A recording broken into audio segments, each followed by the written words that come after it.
네, 우리 오늘은 이사야 41장의 말씀을 가지고 함께 은혜 나누기를 소망합니다.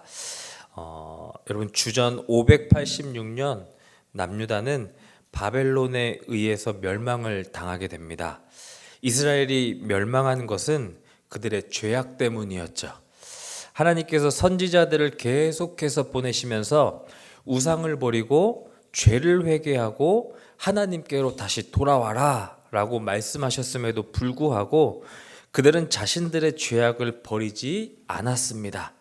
그 후에 이스라엘 백성들은 전쟁의 포로가 되어 바벨론에 강제 이주하였습니다. 조국을 멸망시킨 이방인의 땅에서 전쟁의 노예로 살아간다라는 것은 참으로 비참하고 매우 고단한 삶이었습니다. 이사야서는 이와 같은 일들이 일어나기 약 150년 전에 기록된 책입니다.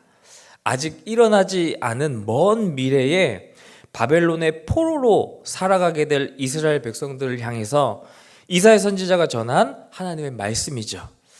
먼저 오늘 본문에서 이사야 선지자는 하나님의 크고 위대하심을 나타내기 위해서 이스라엘 백성들이 믿고 섬기는 인류의 모든 역사를 정하시고 다스리시는 하나님이라고 가르치고 있습니다. 여러분 1절 말씀을 보십시오. 하나님께서 지금 온 세상을 향하여서 잠잠하라 라고 말씀하신 후에 함께 이야기해보자고 이야기합니다. 2절을 보시면 동방에서부터 온 한 사람에 대한 이야기를 하고 있습니다. 이 사람이 과연 여러분 누구일까요? 오늘 본문에서 이름은 기록되어 있지 않습니다만 남유다를 전쟁의 포로로 사로잡은 바벨론을 멸망시킬 이 페르시아의 왕 고레스인 것이죠. 훗날 바벨론이 페르시아에게 멸망하고 나면 고레스가 왕이 되어 이스라엘 백성들을 다시 고국으로 돌아가도록 자유를 줍니다. 가서 여호와 하나님을 위해서 성전을 세우라 라고까지 말을 합니다. 이러한 미래의 사건을 예언하면서 이사야 선지자는 이스라엘 백성들에게 묻고 있는 것이죠. 도대체 그 어떤 존재가 고레스를 동방에서부터 불러와서 열국을 그의 앞에 넘겨주며 왕들을 다스리게 하였느냐? 누가 원수들을 그의 칼에 먼지처럼 화살 앞에 타 없어지는 지푸라기처럼 되게 만들었느냐? 여러분 4절도 한번 보십시오. 이 일을 누가 행하였느냐? 누가 이루었느냐? 누가 처음부터 만대를 불러내었느냐? 여러분, 지금 이 질문들의 답이 누구이십니까? 바로 여호와 하나님이십니다. 즉, 이사야는 미래에 일어날 인류의 모든 역사까지도 다스리시는 하나님의 그 위대하심을 나타내고 있다라는 것이죠. 그 크고 위대하신 하나님 앞에서 지금 열국이 벌벌 떨고 있습니다. 세상이 주님 앞에서 두려워하는 여러분 모습을 한번 보십시오. 5절부터 7절을 보시면 섬들이 하나님을 보고 두려워하며 무서워하며 떨고 있습니다. 그래서 각기 주변 이웃 사람들끼리 서로 도우면서 우리 힘을 냅시다 하고 격려하고 있습니다. 우상을 만든 자들도 서로 잘하고 있다고 격려하면서 우상이 거센 바람에 쓰러지지 않도록 지금 고정하고 있습니다. 그런데 인류 역사의 모든 순간을 다스리시는 크고 위대하시고 영원하신 하나님 앞에서 우상은 아무것도 아니라는 것이죠. 분명 하나님께서는 이스라엘을 멸망시킬 바벨론을 심판하실 것입니다. 그 심판의 도구로 페르시아의 고레스 왕을 선택하셨습니다.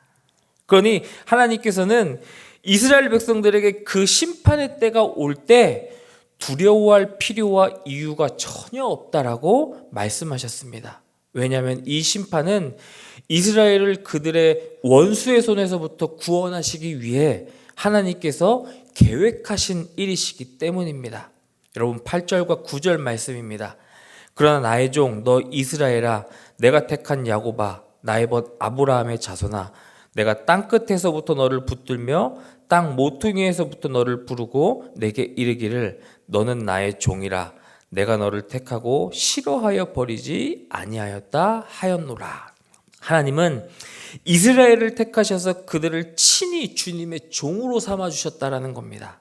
그리고 하나님은 이스라엘의 죄악에도 불구하고 그들을 싫어하여서 버리지 않으셨습니다. 친히 이스라엘의 하나님이 되어주셨습니다.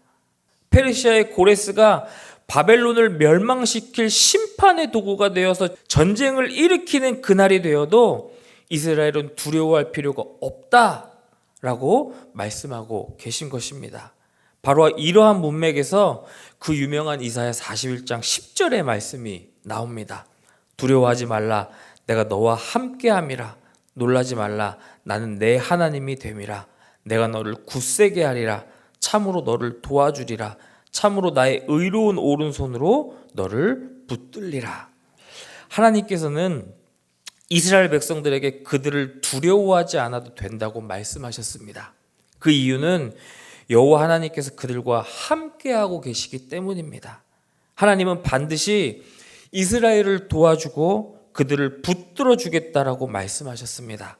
오늘 본문에는 하나님께서 이스라엘을 향하여서 두려워하지 말라고 말씀하신 것이 여러분 총 3번이나 나옵니다. 10절과 13절, 14절 이렇게 총 3번이나 나오는데요. 그런데 그 말씀 뒤에, 두려워하지 말라라는 그 말씀 뒤에 동일하게 따라오는 두려워하지 않을 수 있는 이유 또한 3번이나 나옵니다. 여러분, 우리가 두려워하지 않을 수 있는 이유가 무엇입니까? 내가 너를 도우리라 라고 하나님께서 말씀하시고 계시기 때문입니다. 사랑하는 성도 여러분, 여러분이 알고 계시는 하나님은 어떠한 분이십니까? 마른 땅과 같은 우리의 삶을 생명샘으로 변화시키는 분이 우리가 알고 있는 하나님이십니다. 우리가 부를 때 주님은 응답하시고 결코 우리를 버리지 아니하시겠다라고 약속하셨습니다. 믿지 않는 세상 사람들도 우리의 삶에 베푸시는 하나님의 놀라운 은혜를 보며 과연 저 사람이 믿는 하나님께서 살아계시는구나, 저 사람에게 은혜를 하나님이 베푸셨구나 하고 반응하게 될 것입니다. 사랑하는 성도 여러분, 우리 하나님은 우리를 도와주시는 분이십니다.